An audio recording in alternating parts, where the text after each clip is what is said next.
జై తెలంగాణ జై తెలంగాణ జై తెలంగాణ జై తెలంగాణ కేసీఆర్ గారి నాయకత్వం వర్ధిల్లాలి కేసీఆర్ గారి నాయకత్వం వర్ధిల్లాలి కేటీఆర్ గారి నాయకత్వం వర్ధిల్లాలి కేటీఆర్ గారి నాయకత్వం వర్ధిల్లాలి జై తెలంగాణ జై తెలంగాణ జై తెలంగాణ జై తెలంగాణ కేసీఆర్ గారి నాయకత్వం వర్ధిల్లాలి కేసీఆర్ గారి నాయకత్వం వర్ధిల్లాలి జై తెలంగాణ జై తెలంగాణ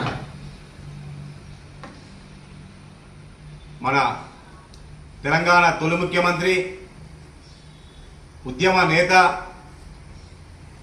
అయిన కేసీఆర్ గారి పైన ఈ కాంగ్రెస్ ప్రభుత్వం బదనాం చేయాలనే ఉద్దేశం కొద్దీ సిబిఐ ఎంక్వైరీ అని ఈ రాష్ట్ర ప్రభుత్వం ప్రకటించడం చాలా దురదృష్టకరం. నిజంగా కాళేశ్వరంలో ఏం జరిగింది? ఆనాడు తెలంగాణలో 10 సంవత్సరాలు ప్రభుత్వంలో ఉన్న కేసీఆర్ గారు రైతుల పక్షపాతి అని రైతులకు ముందు చూపుతోని కాళేశ్వరం ప్రాజెక్టు కడితే ఎన్నో ఎకరాలు 1000 ఎకరాలకు నీళ్లు అందించిన ఘనత కేసీఆర్ గారు. కేసీఆర్ గారు రైతులకు మేలు చేసినందుకు మీరు సిబిఐకి అప్పచెప్పినరా?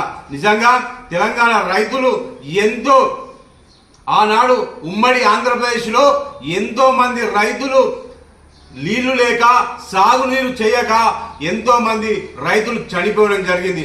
నిజంగా సస్యశ్యామలం చేసిన తెలంగాణ రాష్ట్రాన్ని ముందు చూపుతోని చేసిన మన కేసీఆర్ గారి పైన కావాలనే తెలంగాణ రాష్ట్రంలో ఒక కేసీఆర్ గారిని బదనాం చేయాలి, ఎక్కడికి ఏదో ఒక కేసు పెట్టి ఇరికియాలని చూస్తున్న ఈ రాష్ట్ర ప్రభుత్వం. నిజంగా ముఖ్యమంత్రి గారు కేసీఆర్ గారు అంటే మీరు ఎందుకు భయపడుతున్నారని ఈ సందర్భంగా అడగడం జరుగుతుంది.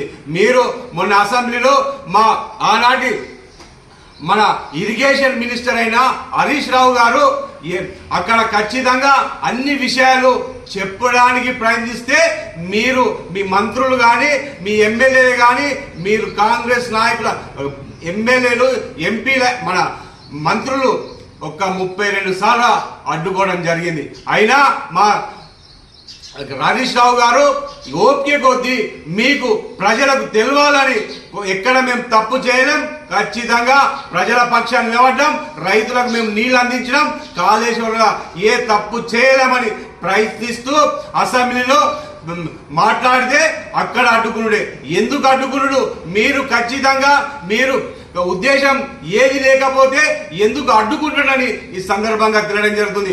మా కేసీఆర్ గారు కానీ కేటీఆర్ మన హరీష్ రావు గారు కానీ ఏ తప్పు చేయలేరని ఈ సందర్భంగా తెలియడం జరుగుతుంది.